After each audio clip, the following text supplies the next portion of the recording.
Hi guys, this is Abhinav here and welcome to the channel again. Today I thought I'm going to make a quick video and give you my thoughts on the Guerrilla 450. You know, the new bike that Royal Enfield is just about to launch. They are just showcasing it in Barcelona, Spain right now, and I'll tell you the reasons for that also. Why the bike is being launched in Barcelona, Spain, things like that. So Royal Enfield has been targeting lately their international customer base. If you saw that, they were also, when they launched the Super Meteor 650, they launched it in Rajasthan, but they called all the auto journalists from all over the world. The same thing they did with the Himalayan. They called everyone from all over the world. So the bikes had international coverage from day one.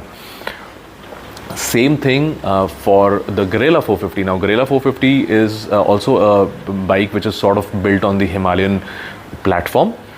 It's a very different bike, and I'm going to tell you why that is. But again, it was launched in Barcelona, Spain, and all the auto journalists from around the world had come over to take a look at it. And obviously, our Indian journalists were also there, and that's what I've been watching since last night. So I have a little bit of information on what the bike is about, how is it different from a Himalayan 450, and that's what I'm going to share with you. So yeah, talking about him, Royal Enfield focusing on international markets is just something that they've been doing for the last 3 or 4 years, and they've opened up. They're focusing on Europe, they're focusing on the UK, US markets, and they're also opening up a lot of dealerships in Asia Pacific markets like Japan, Malaysia, Thailand, and all these places. They know that these bikes that they are making lately, like the Himalayan 450, the Super Meteor 650, which is a very big bike, they know that these bikes are mostly going to be more popular, or if not more popular, equally popular in developed markets like the US and the UK and all these European markets. So that is something that they're doing, and that's why this international coverage, marketing it internationally and those things. So same thing I was not surprised when they launched the Guerrilla 450 in Spain, which that is something they have been doing right now lately. So that is a good thing, I guess. I think for Royal Enfield, they're trying to get that middleweight market, and they're trying to snatch that market from a lot of other motorcycle brands. So that's a good thing. That's a really commendable thing to do, actually. And coming down to Guerrilla 450. Now, Guerrilla, first of all, the name is going to be a little hard to pronounce in our country. It is I'm going to tell you how different it is, how similar it is, first of all, to the Himalayan and to the Himalayan 450, and how different also it is. Because first of all, it's based on the same platform as Himalayan. So one platform can spawn many different types of motorcycles. So Himalayan was an adventure tourer. So adventure tourer में क्या होता है कि you are basically it's a touring bike. You buy it so that you can travel anywhere in the country. There could be roads, there may not be any roads, there could be river crossings, there could be anything, any surface. So what happens is that when you have a bike like Himalayan, you are not worried about the surface that you're going to be riding on. So that is why Himalayan is there.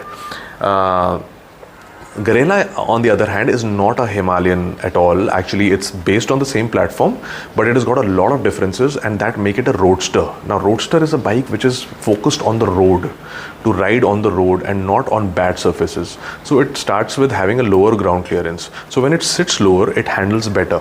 So because it handles better, you can lean the bike more confidently.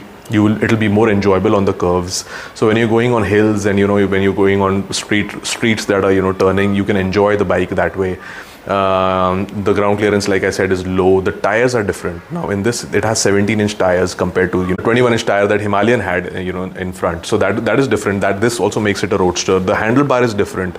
The rake angle, the angle of the handle, the angle of the shock absorbers, the whole angle compared to the body of the bike, that is lesser, so it's shorter in the wheelbase. So I think from what I've heard, it's about 6 centimeters shorter than the Himalayan. So that will make it easy to handle in the city. The wheels are smaller, so when a 17-inch tire is there in the front, then it becomes easier to turn the bike. It's going to be more maneuverable, definitely. The seat height is less. So now the seat height starts at only 760 mm. So that's a great thing. After a long time, I'm coming across a sort of a premium bike which has got seat height like this. So 760 mm is a great seat height for a lot of riders. The 845, 850 mm seat height of the Himalayan was putting off a lot of people. So that is something that is good. The sprockets are different. So the sprocket is different. The suspension is different. Now it's got a telescopic suspension out in front instead of those upside down forks, Showa forks. So these are also Showa, but these are telescopic, much simpler. And I think, and they will also have less suspension travel. So when you put Himalayan in a pothole, Himalayan shock absorber will go up and down a lot, but this one is going to not absorb as much, but it is going to be a better handling when it comes to street riding. So that is something that you need to be careful of. So if you're thinking that this bike will just glide through everything, it probably won't.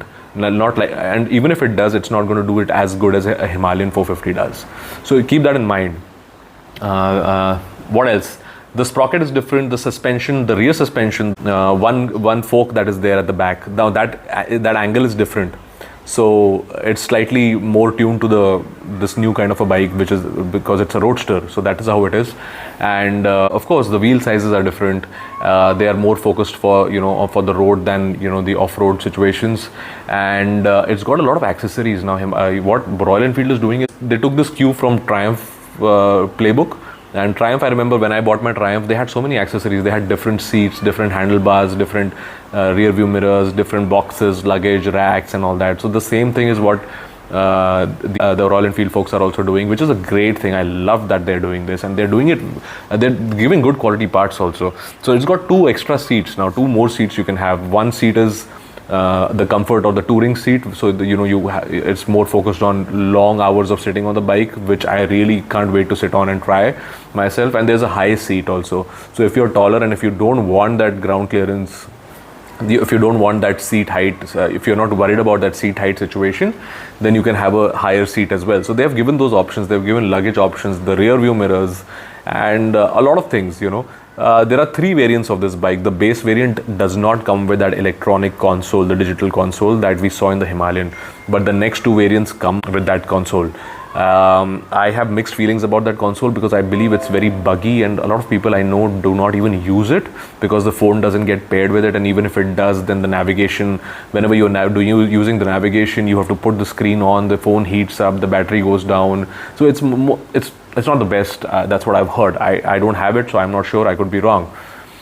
That said, I'm in love with the looks of the bike. The bike looks absolutely stunning. I think that it's got a very 90s street naked look. I remember the Bemotas and the Kajivas and the Aprilias of those times, the 80s and the 90s, and I think it looks a lot like that. So I think Royal Enfield has done a terrific job designing it. The pricing is 2,39,000 rupees. It's about 40,000-50,000 cheaper than the Himalayan. Now that's just amazing, I feel. And this is going to really hit hard the Speed 400. I don't know if it's going to hit the Scrambler 400, but it's going to really hit hard the Speed 400 because Speed 400 is also made for the road. And as far as looks are concerned, this bike is just amazing to look at. Now I know that looks are subjective, and some people may like the bike, some people may not like the looks of the bike. I personally, if you ask me, I just love the way it looks. It's got a lot of colors. It's got 3 variants, so basically everything is the same except for that console in the base variant. The next 2 variants are the same except for the colors, and I can't wait to ride it. And the one major request for Royal Enfield is that they're making such exciting machines right now, and I wish I could own all of them, but I really wish I could own multiple bikes. Every time a bike launches, I feel like buying it. But I can't, of course, that's not possible. That's not what we do. But one request for Royal Enfield is that they need to focus on the quality of the products. Now, I saw that frame breaking situation in the Royal Enfield Himalayan, and then the tubeless tire situation and all that. That's fine, that's not quality basically, but there were a lot of issues with the console and things like that. So they should focus on quality right now. I know that the pricing is amazing, but then there's no excuse for quality. Even if they want to increase a little bit of the price just to make sure that they can give better quality, their bikes should look they function well. Their bike should look good after 3, 4, 5, 6, 7 years of ownership. The paint quality should be such. That is something that we've seen in Triumphs and all the different bike brands, where these bikes just look new after 7, 8 years, 9 years of ownership. I want the same thing for Royal Enfields also. Royal Enfields look really great when they come out of the showroom. The designs are great now. But I wish that, they just looked great after 6-7 years of ownership, standing in the sun, standing in the weather, being ridden for 30, 40, 50, 60,000 kilometers. That is something. The parts should not fail. The bike should start every time. So that is one thing that I want from Royal Enfield. And if they can address this in the coming years, then really there's no stopping them. They just have a great lineup. And I'm just waiting for the riding this Guerrilla 450. So stay tuned to the channel. I'm going to be going to the showroom and I'm going to be waiting. As soon as the bike comes, I'll go to the showroom and we'll try and test ride it. I'm going to put a video and show you how the bike looks, and I think you can anyway take a look at it because all the other channels are showing directly from Barcelona all those details. So that was my thought on the Guerrilla 450, and if you want to keep following my channel, please subscribe and hit the like button. Ciao. Thank you. Bye.